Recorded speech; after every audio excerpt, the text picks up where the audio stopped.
ஸ்ரீமதே ராமானுஜாய நமஹ. திருவல்லிக்கேணியம்மாள் வார்த்தை 16. திருவல்லிக்கேணி பெண்பிள்ளை ரகசியம் 16. உம்மைப் போல என்றேனோ அனந்தாழ்வானைப் போல.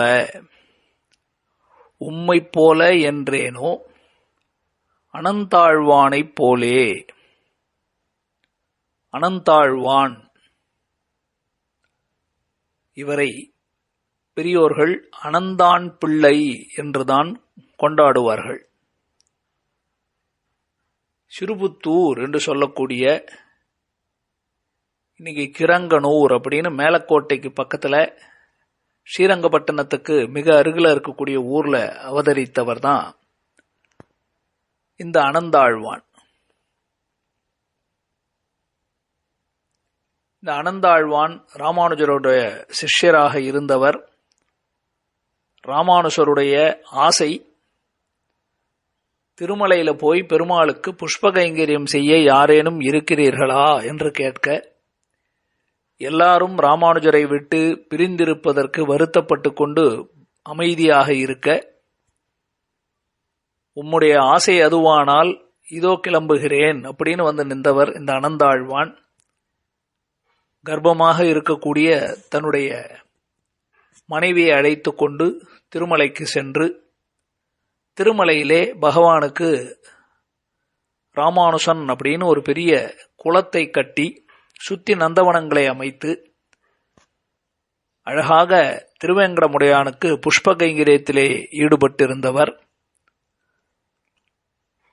ஆச்சாரியனுடைய ஆணையை ஏற்றுக்கொண்டு திருவேங்கடமுடையானுக்கு தொண்டு செய்து அந்த திருவேங்கடமுடையானிடத்திலே பேசக்கூடிய அளவுக்கு பாக்கியத்தை பெற்று இன்றைக்கு அந்த ஸ்ரீனிவாச பெருமாள் கோவிலுக்குள்ள உடையவருக்கு மாத்திரம்தான் ஒரு சந்நிதி இருக்கு, ஸ்ரீபாஷ்யக்காரர் அப்படின்னு. அந்த சந்நிதி வருவதற்கு காரணம் இந்த அனந்தாழ்வான் தான். அனந்தான் பிள்ளையார் அப்படின்னு ரொம்ப பிரசித்தியாக பல ஆச்சாரிய புருஷர்கள் அவருடைய வம்சத்திலே இருக்கிறார்கள். அந்த அனந்தாழ்வான் அவர் ராமானுஜருடைய சிஷ்யர். ஆனா அவர் பிற்காலத்தில் வந்த பராசர பட்டர், நஞ்சியர் அவர்கள் காலத்துல கூட சேர்ந்து வாழ்ந்திருக்கார். இவர் கொஞ்சம் வயசுல பெரியவரா இருக்க ராமானுஜருடைய நேரடி சிஷ்யர்ன்றவால அவர்களுக்கு கூடயும் பார்த்திருக்கார். பராசர பட்டர் எப்படி ராமானுஜரை போலவே இந்த பராசர பட்டர் அப்படிங்கிறவர் எவ்வளவு மேதாவிலாசத்தோடு இருக்கார் அப்படிங்கிறதையும் பார்த்தவர் அனந்தாழ்வான். ராமானுஜருடைய இன்னொரு சிஷ்யர் கூரத்தாழ்வான். அவருடைய பிள்ளை முதல் பிள்ளை பராசர பட்டர். ரொம்ப மேதாவிலாசத்தோடு இருக்கக்கூடியவர். சிறு வயதிலேயே பரமபதத்தை அடைந்தவர். அவருக்கு சிஷ்யராக இருந்தவர் தான் நஞ்சியர் அப்படின்னு பார்க்கிறோம். சர்வதந்திர ஸ்வதந்திரர் என்ற பெயரை பெற்றவர் பராசர பட்டர். சிறு வயதிலேயே ஞானபூர்த்தியோடு இருந்தவர். ஒரு முறை கிரந்தத்தை வாசித்தாலே அதில் இருக்கக்கூடியவற்றையும் அந்த கிரந்தத்தை அப்படியே மனசிலே பதியக்கூடிய அளவுக்கு ஞானம் பெற்றவர். இவரிடத்துல பெரிய சிஷ்ய சமூகம் வளர்ந்து கொண்டிருந்தது பராசர பட்டர் இடத்துல. ஒரு முறை பராசர பட்டர் இடத்துல ஒரு சாதாரண சாது ஸ்ரீ வைஷ்ணவர் அவர் கைங்கரியத்தை செய்து கொண்டு காலக்ஷேபம் கேட்டுக்கொண்டிருக்கிறார். பராசர பட்டர் அவரை அழைத்தார். நீர் ஒரு காரியம் பண்ணும், திருமலைக்கு போம். திருமலையில் இருக்கக்கூடிய அனந்தாழ்வான் அந்த சுவாமி அந்த ஆச்சாரியன் அவரிடத்துல போய் ஸ்ரீ வைஷ்ணவ லட்சணம் இருந்தபடி என் என்று அறிந்து வாரும். அனந்தாழ்வான் இடத்துல போய் ஸ்ரீ வைஷ்ணவ லட்சணம்னா என்ன அப்படின்னு கொஞ்சம் தெரிந்து கொண்டு வாருங்கள் அப்படின்னு அவரை அனுப்பிச்சார். அந்த ஸ்ரீ வைஷ்ணவர் திருவரங்கத்தில் இருந்து கிளம்பினார். நேரடியாக திருமலைக்கு வந்தார். அப்ப திருமலையில அனந்தாழ்வானுடைய திருமாளிகைக்கு வரார். இன்னைக்கும் போனீங்கன்னாக்கா அனந்தாழ்வான் தோட்டம் அப்படின்னு அனந்தாழ்வானுக்கு அழகான சிலை அவருடைய பெரிய நந்தவனம் தோட்டம், அவருடைய வம்சத்துல வந்தவர்கள் தங்கி இருக்கிறதுக்கு இடம், அவருடைய அந்த இடத்துல எந்த இடத்துல அவருடைய அந்த தசாவதாரமாக உள்ள கோயில், ராமானுஷனுடைய குலம், அதெல்லாம் அந்த இடத்துல போய் சேவிக்கலாம். அந்த மாதிரி ஒரு இடத்துல அவருடைய திருமாளிகை அப்படின்னு அனந்தாழ்வான் தங்கி இருந்த இடம். அங்க போனப்போ திருமாளிகையில பெரிய ஸ்ரீ வைஷ்ணவ ததி ஆராதனம் நடக்குது. திருமலையில சொல்லணுமா, ஏதோ அடியார்கள் சேர்ந்து ஒரு சேவா காலம் கோஷ்டி ஏதோ முடிஞ்சு ஒரு பெரிய ததி ஆராதனை நடக்குது. வந்தவங்களை கவனிக்கணும் இல்லையா, பல பேர் வந்திருக்கிறாங்களே. அதனால ரொம்ப ஈடுபாட்டோட அந்த அதித்தி பூஜையில ஈடுபட்டு இருக்கார் அனந்தாழ்வான். வந்தவங்களெல்லாம் சாப்பிட்டீங்களா, கிடைச்சதா, பிரசாதம் இன்னும் வாங்கிக்கோங்க அப்படின்னு அவங்கள கவனிக்கிறதுல ரொம்ப ஈடுபாட்டா இருந்தார். புதுசா வந்தவரை கவனிக்கல. கொஞ்ச நேரம் அவரை கவனிச்சு அவர் இடத்துல பேச்சு கொடுத்து அவர் எதுக்கு வந்தார்னு கேட்க முடியல. கொஞ்சம் இருங்கோ அப்படின்னு அவர் இருக்க சொல்லிட்டு இவங்களெல்லாம் பார்த்து அனுப்பிச்சார். நாம இருந்தா என்ன பண்ணுவோம், சுவாமி சென்னையில் இவ்வளவு திருவரங்கத்துல இருந்து திருமலை இவ்வளவு தூரம் வந்திருக்கேன், வந்தவன் இடத்துல என்ன வேணும்னு கேட்டு எங்க காரியத்தை முடிச்சு அனுப்பக்கூடாதா, இவ்வளவு நேரம் காக்க வைக்கிறீங்களே அப்படின்னு நமக்கு பொறுமையை இழந்துருவோம். ஆனா இந்த பராசர பட்டரால் அனுப்பப்பட்ட சிஷ்யர் அமைதியா உட்காந்துருக்கார். உள்ள நடக்கிறதெல்லாம் பார்க்கிறார், ஆனந்தமா இருக்கு. ஏன் திருமலையில இருக்கிறதுக்கு என்ன கஷ்டமா, நாம தான் காரை எடுத்துக்கிறோம், புஷ்னு மேல போறோம், திடீர்னு இறங்கி வந்துடும், அப்படி வரலாமா? அந்த திருமலையில தங்குவது என்பது எவ்வளவு உயர்ந்த விஷயம். திருவேங்கடமுடையான் உகந்த அருளின நிலம் இல்லையா, அதனால இவருக்கு ஒரே ஆனந்தம். திருமலையில இருக்கக்கூடிய பாக்கியத்தை பெற்றோம், அதுவும் திருமலையில திருவேங்கடமுடையானுக்கு தொண்டு செய்யக்கூடிய அனந்தாழ்வான் அவருடைய திருமாளிகையில் இருக்கிற பாக்கியத்தை பெற்றோம். இன்னைக்கு நம்ம வந்த நல்ல நாள், பெரிய ததி ஆராதனை அன்ன தானம் நடந்து கொண்டிருக்கிறது, எத்தனை அடியார்களை சேவிக்கக்கூடிய பாக்கியத்தை பெற்றோம் அப்படின்னு இவரதெல்லாம் அனுபவித்துக் கொண்டு உட்கார்ந்து இருக்கார். போனவர் ரொம்ப நேரமா அமைதியா காத்துக்கிட்டு இருக்கார். வந்தவங்களெல்லாம் நல்லபடியா கவனிச்சார். அவங்களெல்லாம் அனுப்பிச்சுட்டு அனந்தாழ்வான் இவரிடத்துல வந்தார். இவருக்கு தக்கபடி தீர்த்தம் சாப்பிட்டீங்களா, அது இருந்ததா, இப்படி இருந்ததா, களைப்பா இருக்கீங்களா அப்படின்னு உபசாரம் எல்லாம் பண்ணிட்டு முதல்ல மன்னிப்பு கேட்கிறார். பெரியவர் தான் இவர், இருந்தாலும் அந்த குணம் வரணும் இல்லையா, உயர்ந்த ஆத்ம குணம். ரொம்ப நேரமா காக்க வச்சுட்டேனே, நீர் வந்து எவ்வளவு நேரம் ஆச்சு, களைப்பா வேற இருந்திருப்பீர், ரொம்ப நேரம் காக்க வச்சுட்டேனே, என்னை கொஞ்சம் மன்னித்து விடுங்கள், க்ஷமித்தருள வேணும், வாங்கோ வாங்கோ, சீக்கிரமா குளிச்சுட்டு வாங்கோ, பிரசாதம் சாப்பிடலாம் வாங்கோ அப்படின்னு அவரை வரவேற்றார். அவரும் வந்த உடனே ஆச்சாரியனை சேவிச்சார். அடியன் ஒன்னும் இல்லை சுவாமி, அடியன் பாக்கியம், திருமலையில் இருக்கக்கூடிய பாக்கியம், உங்க போல பெரியவர்களிடத்துல இருக்கக்கூடிய பாக்கியம், அடியனுக்கு ஒரு குறையும் இல்லை அப்படின்னார். வந்தார், உட்கார்ந்த நிம்மதியா பிரசாதத்தை சாப்பிட்டார். திவ்யமா சாப்பிட்டு முடிச்ச உடனே அப்பதான் அவர் கேட்கிறார், இது வரைக்கும் ஏன் வந்தீர், யார் நீர், என்னன்னு கேட்கல. இப்ப கேட்கிறார், நீர் யார், எங்கிருந்து வந்தீர், எதற்காக வந்தீர், என்ன வேணும் அப்படின்னு கேட்கிறார். அதுக்கு இந்த ஸ்ரீ வைஷ்ணவர் சொல்றார், சுவாமி அடியேன் பராசர பட்டருடைய சந்நிதியிலிருந்து வரேன், அவர்கிட்ட இருந்து வரேன், ஸ்ரீரங்கத்தில இருந்து வரேன். எங்களுடைய ஆச்சாரியன் பராசர பட்டர் அடியனை கூப்பிட்டு ஸ்ரீ வைஷ்ணவ லட்சணம் இருந்தபடி என் அப்படின்னு திருமலை அனந்தாழ்வான் இடத்துல போய் கேட்டுக்கொண்டு வாரும் அப்படின்னு எனக்கு ஆணை பிறப்பித்தார். அது விஷயமாகத்தான் வந்தேன். தயவு செய்து கடாட்சித்து கருணை புரிந்து அதனை அடிய உங்களுக்கு புரியும்படியாக சொல்ல வேண்டும் அப்படின்னு பிரார்த்தித்து நின்றார். நாம எல்லாம் ஒரு இடம் எதை எடுத்துக்கொள்றோமோ அந்த பணிக்கு ஏத்த மாதிரியா அதுக்குன்னு சில சொரூபங்கள் அதுக்கு மாத்திக்குவோம் இல்லையா. வேலைக்கு போனோம்னா இப்படி இருப்போம், பள்ளிக்கூடம் போனோம்னா இப்படி, கோயிலுக்கு போனோம்னா இப்படி, ஒரு காரியத்துக்கு.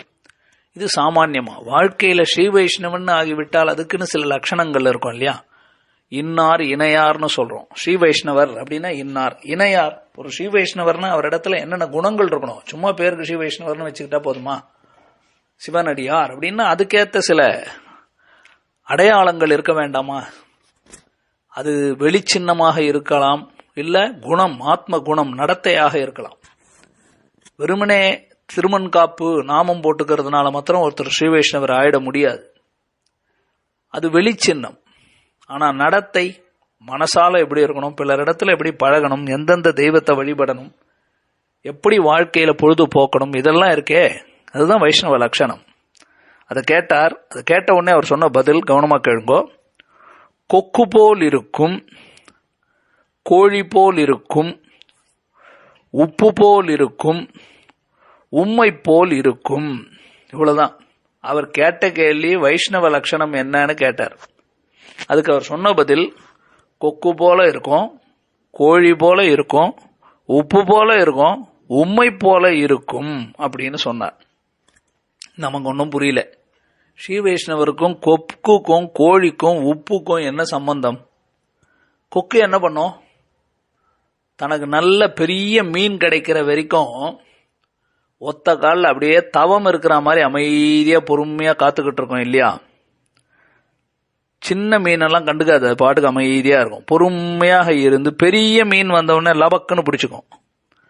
அதுபோல ஸ்ரீ வைஷ்ணவர்கள் வாழ்க்கையில பல விஷயங்கள் காதுல விழும். அந்த சாமானிய பொதுவான அர்த்தங்களை எல்லாம் பொறுமையா கேட்டுக்கணும்.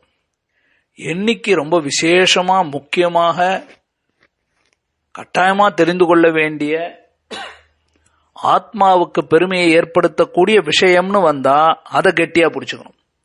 எவ்வளோ விஷயம் காதுல கேட்கிறோம், எல்லாத்தையும் அப்படியே எடுத்துக்க கூடாது. எது உயர்ந்த விஷயமோ அதை மாத்திரம் கிரகித்து கொள்ள வேண்டும், கொக்கை போலே. அடுத்து கோழி என்ன பண்ணும்? கோழி பார்த்தீங்கன்னா குப்பையை கிளறும். குப்பையை போய் கலக்கலன்னு கிளறும். கிளறிட்டு அதுல இருக்கக்கூடிய தானியத்தை மாத்திரம் உண்ணும்.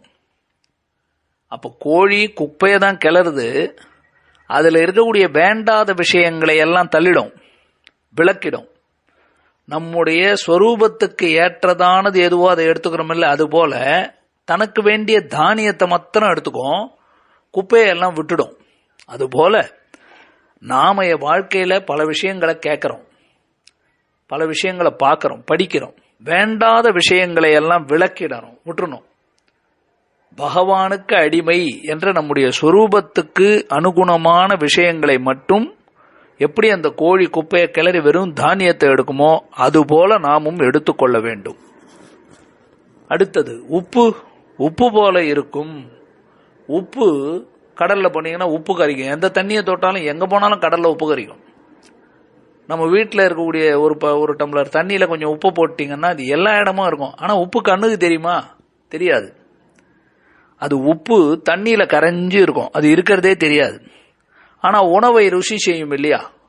வீட்டில் சாப்பாடுலாம் பண்றீங்க, பிரசாதம் பண்றீங்க, காய்கறி எல்லாம் பண்றோம், கரியமுது, அதுல என்ன பண்றாங்க? உப்பு கொஞ்சமா சேர்க்கறாங்க. அது எங்க போச்சு? உப்பு கண்ணுக்கு தெரியாது, ஆனா உப்பு இருக்குன்னு தெரிஞ்சிடும்ல.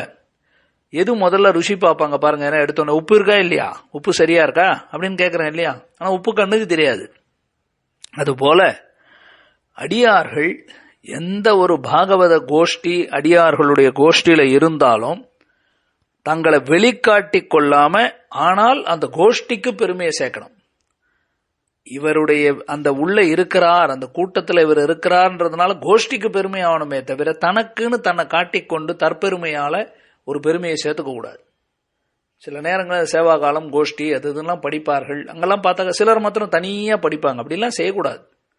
அந்த கோஷ்டிக்கு நம்ம அலங்காரமா இன்னும் கொஞ்சம் அதுக்கு அனுபவத்தை ஏத்தி கொடுத்து பெருமையை ஏத்தி கொடுக்கணுமே தவிர நம்ம பெருமையை அங்க போய் காட்டிக்கொள்ள கூடாது.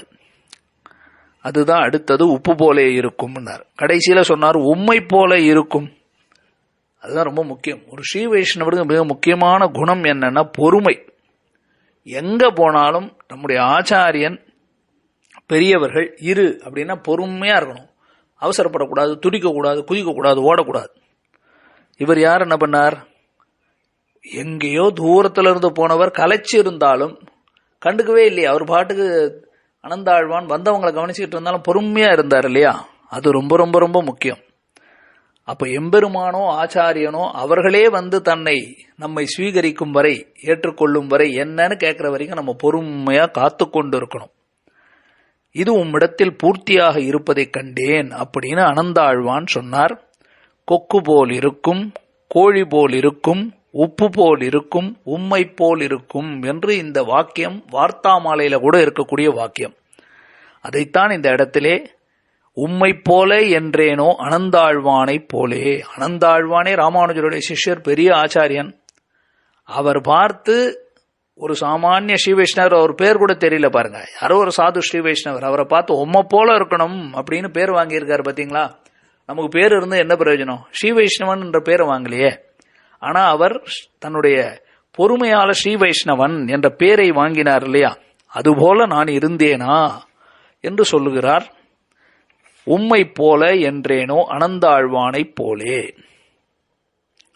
அடுத்து 17வது வாக்கியம், உலகாரியனோ என்று உரைத்தேனோ தோழப்பரை போலே. உலகாரியனோ என்று உரைத்தேனோ தோழப்பரை போலே. அடுத்த பதிவிலே அனுபவிப்போம். ஸ்ரீமதே ராமானுஜாய நமஹ.